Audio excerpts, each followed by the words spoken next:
My partner and I are not married. We are both working overseas in a third country and met online only 8+ months ago. We did not plan on getting pregnant and have used protection, but an accident happened and I have made peace with it. At the beginning, he said he wanted to keep the baby, but since then he has been absent for the most part. Basically, he left me alone to go to doctor appointments by myself and did not help out with anything at my place, even when he knew I was exhausted because of morning sickness. He has even stopped checking in to see how I and the baby are doing. He still shows up sometimes when I ask, and he has nothing better to do, for example, when he is not meeting friends. But that is about it. Frankly, I am disappointed and have tried talking to him, but he has not changed his behavior at all. I have thought about baby unaliving but could not go through with it. So I ended up accepting the fact that I will just be a single mother and let him stay around with no expectations. Recently, we learned that our baby will not be able to get his country of origin citizenship due to the fact that they are going to be born out of wedlock. He is from an Asian country with a significant proportion of the population being Muslim, so marriage is a big deal. Anyway, I have to be honest that I could not care less. The baby will still be able to get my country of origin citizenship, will not be stateless, and I can sponsor them so that they can stay with me where I currently work overseas. So their interest will be protected. I also do not feel comfortable letting my child carry a citizenship of a country that actively discriminates against children due to the parents' marital status, which is absolutely not the children's fault. My partner, however, has a big problem with this and is now suggesting marriage just to fix the issue. This crossed a line for me. I can try to be cordial to someone who treats me like shoot for the sake of my child, but I refuse to be married to one. He is now saying I am being selfish and not prioritizing the child's best interest, which angered me further because he had not contributed a single thing, not even financially, during these 3 months I have been pregnant. So I sort of screamed at him, which I know is not cool, but this request really pushed my limit. Marriage means something to me in my culture, and as much as I do not like the stigma of being a single mom, I strongly believe that marrying the wrong person for the wrong reason is worse. But now that I am back home and calmed down a bit, I start to wonder if I am doing the right thing. It really seems like I did prioritize myself and my feelings about marriage over my future child. No matter how trivial I think the benefit from getting their father's citizenship is. So am I the idiot? Now for a few comments before the update. Comment 1. Do not marry him. Marriage is a legal contract and not just a casual thing. Do not marry unless you truly want to be more tied to this man, and give the baby your last name. It's easier to change the citizenship and name down the line if he somehow changes, steps up, and you want to marry him than it is to disentangle. Comment 2. Not the idiot.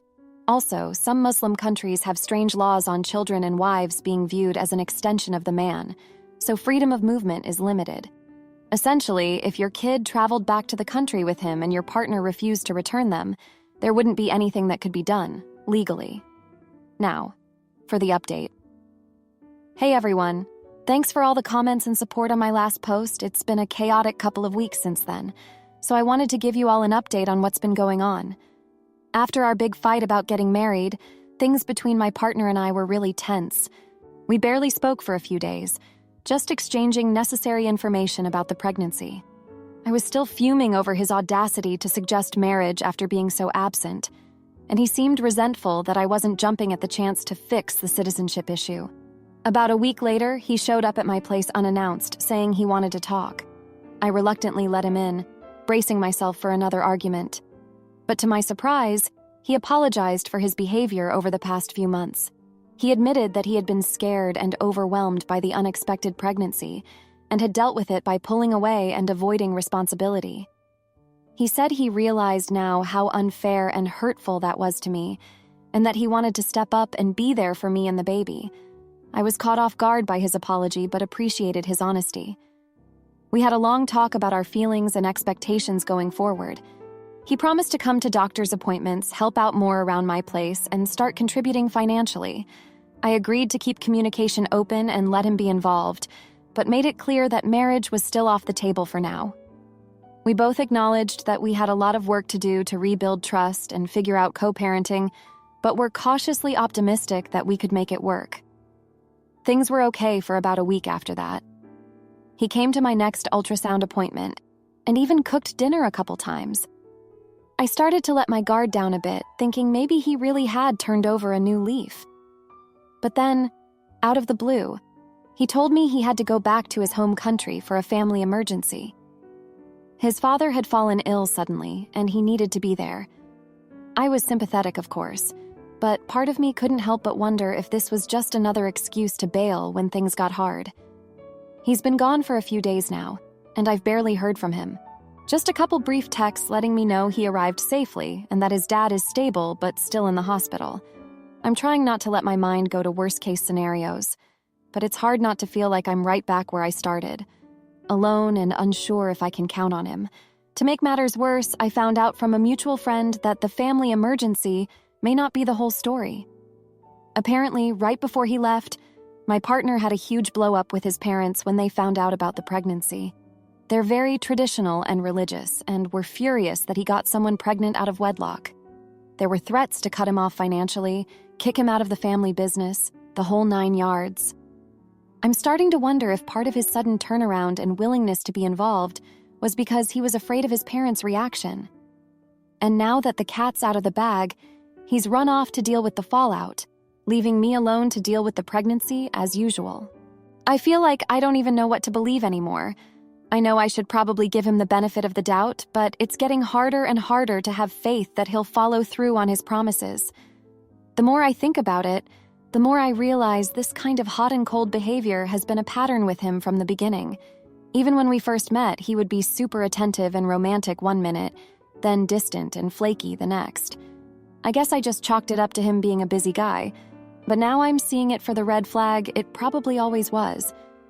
Part of me is kicking myself for ever getting involved with him in the first place. We met on a dating app shortly after I moved here for work. I was feeling lonely, and he seemed charming and adventurous, always wanting to show me around the city and take me to trendy restaurants and hidden gems. The chemistry was intense, and things moved really fast. Too fast, in retrospect. We were only dating for a couple months when I got pregnant. I remember feeling queasy one morning and just knowing in my gut that something was up. When those 2 lines appeared on the test, my heart dropped. I knew he wasn't going to take it well. And sure enough, when I told him, he freaked out. He accused me of trying to trap him and said he wasn't ready to be a father. I was stunned and hurt, but part of me wasn't totally surprised. There had been little signs all along that he wasn't really relationship material, always keeping me at arm's length emotionally, blowing hot and cold, never really letting me in. I guess I just didn't want to see it. Now here I am, almost halfway through this pregnancy, and I feel more alone than ever. I know I have to start facing the very real possibility that I will be doing this on my own. As painful as it is, I think I need to start detaching myself emotionally from my partner and any expectation that he'll step up in a meaningful way. I need to focus on taking care of myself and my baby, and building a support system of friends and family who I know I can count on. It's not going to be easy, but I know I'm strong enough to get through this. And at the end of the day, my child is the only thing that matters. They deserve a mom who is fully present and not constantly stressing over a man who may never be the partner and father we need. I have to believe that we'll be okay, no matter what happens. Anyway, that's where things are at now. Thanks for letting me vent and for all the support and advice.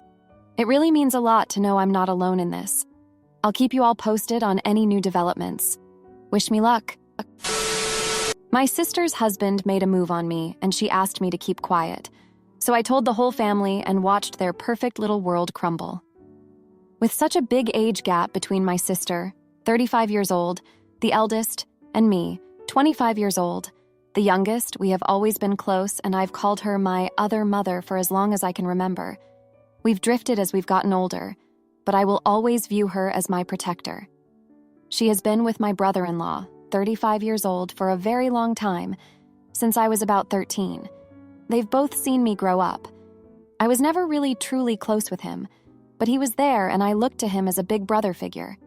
They have one child, toddler, and live several hours from me and my partner. This past Christmas, we had a family gathering at their brand new, very fancy house that my brother-in-law's parents bought for them. My partner, 26 years old, and I had planned to stay the night in one of their extra bedrooms. We all got pretty drunk, and at the end of the night, I was left alone with E. He went on to say the most disgusting things to me about wanting to have intimacy with me since I was a child, about stealing my underwear when I was a child, and overall just aggressively trying to have intimacy with me. For reasons that I've now learned were part of a trauma response, I tried to gently make him stop. This was the wrong choice and will haunt me forever. I should have screamed. I went to bed with my partner and immediately told him what happened through tears. In the morning, I told my sister when only she was awake. She was baffled and angry, but asked me not to tell anyone.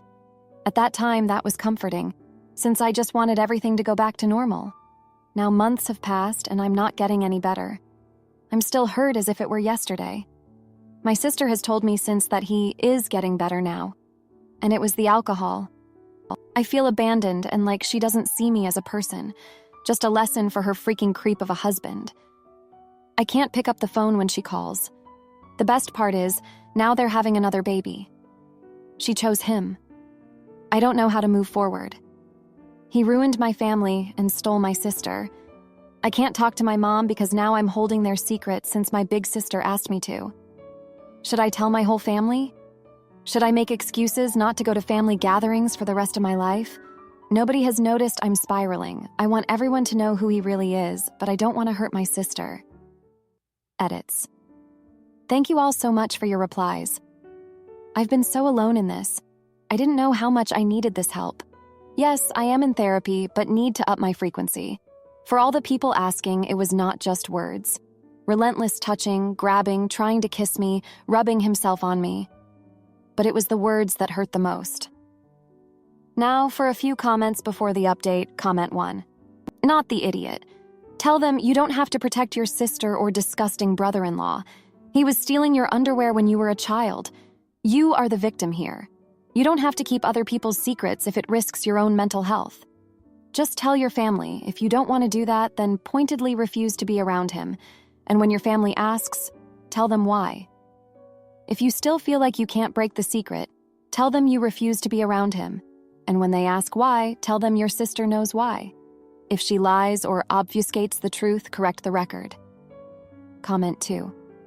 He's an attempted rapper and child toucher who was fantasizing about having intimacy with a child when he was a 23-year-old man. Your sister seems to be in denial about this, maybe because she's happy with the lifestyle she shares with him and could be fearful of losing this, especially with having a child and another on the way. She needs to face up to who she's building a life with and get out of there before he destroys the lives of her and their children. Tell the world about what he said and did to you. He should be jailed for a long time. Now, for the update. Hey everyone, thanks for reading. It's been a week since my last update, and things have only gotten worse. I found out that my brother-in-law has been spreading lies about me to the rest of the family, saying that I came on to him that night, and that I'm just trying to cause trouble. My sister believes him and has been defending him to everyone. I decided to confront them both about it, but it didn't go well at all. They both got really defensive and started yelling at me, saying that I was just jealous of their happy family and that I needed to get over it. My sister even accused me of trying to ruin her marriage because I'm single and unhappy. I couldn't believe what I was hearing.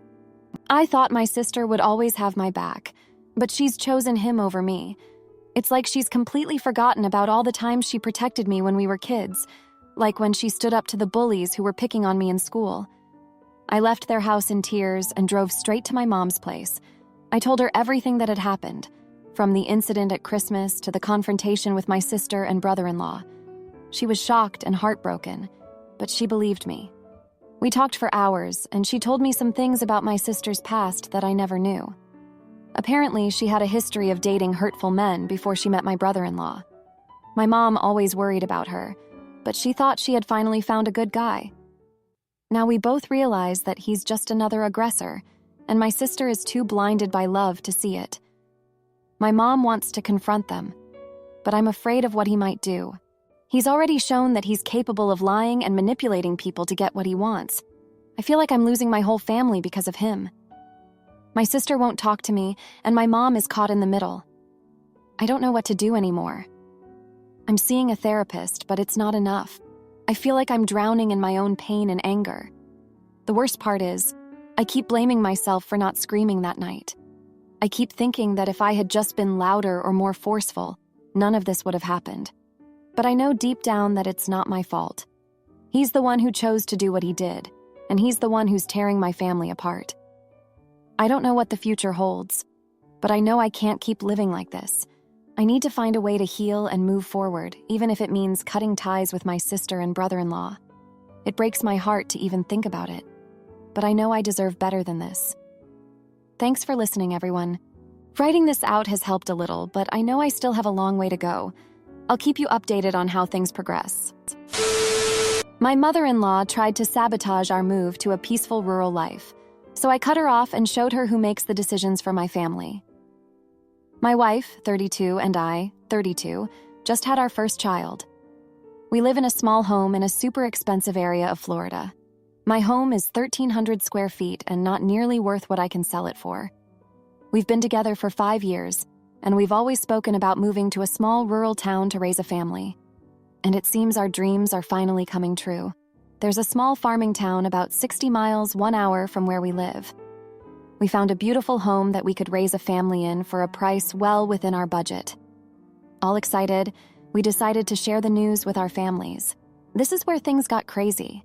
My wife works for my mother-in-law at her business. She does social media, bookkeeping, graphic design, and website maintenance, as well as some in-person work with the families that utilize the facility. At our normal Sunday family dinner with her family, we told them the news. Immediately, her mother started using her job against her, saying she won't be able to commute and work.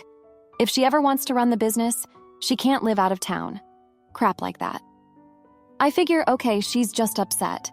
So a week goes by and she's sending us houses in her neighborhood, way out of our price range. Like $200,000, $300,000 out of our price range. All the while giving my wife work to do from home while on maternity leave. So I start getting frustrated. My wife is good enough to work from home on maternity leave, but we can't reach an agreement to split time while we're gone? Okay, chalk it up to just everyone stressed. So this past Sunday, my mother-in-law immediately starts with us moving into her neighborhood again. My wife shoots it down, but I can visibly see it's wearing on her. Then my mother-in-law tells my wife, maybe if your husband worked harder, you could afford to live here. I didn't hear that, but I heard my wife's reaction, which low-key turned me on. I only found out later what she said to inspire that response. At the table, I just called everyone out.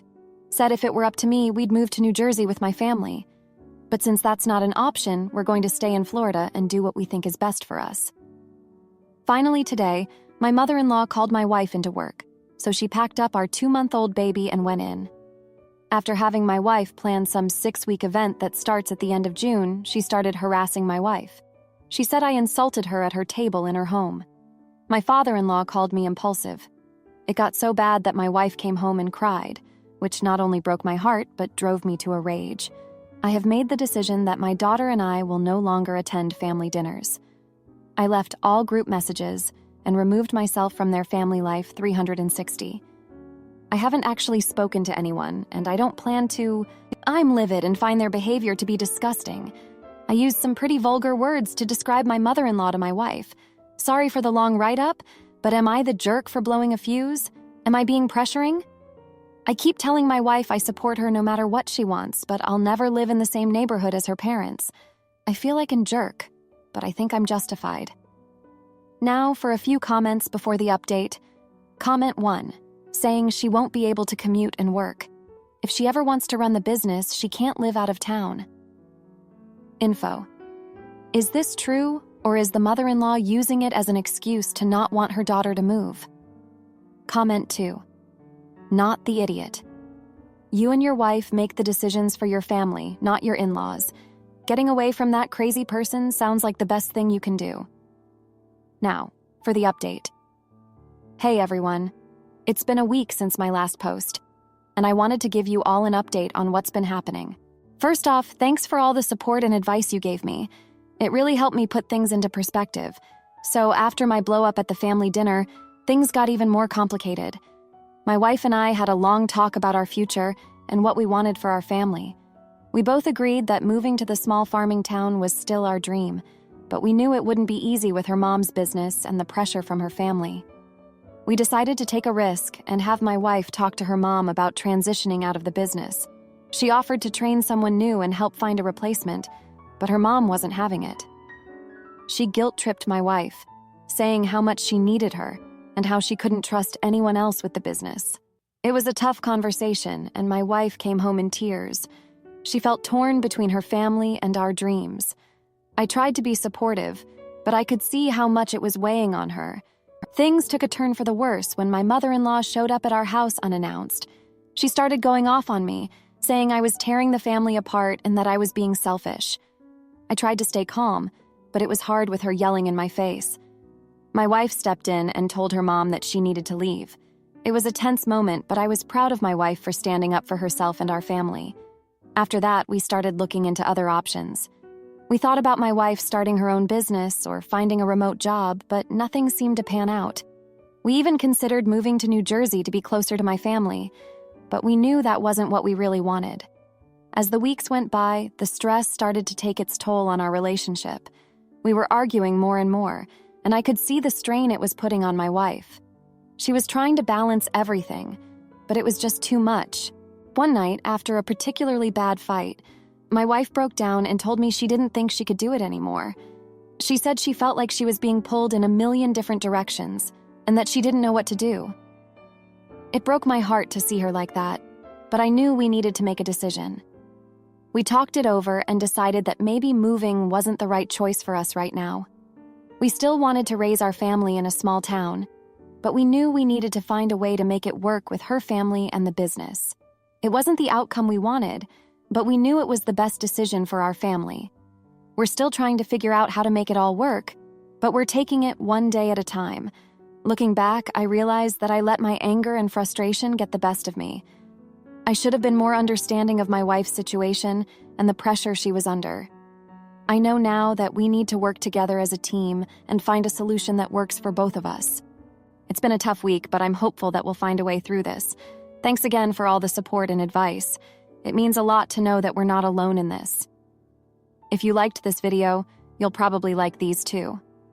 Also, while you're here, please consider subscribing. It's your support that keeps this channel alive and allows me to make better and longer videos. Have a great day!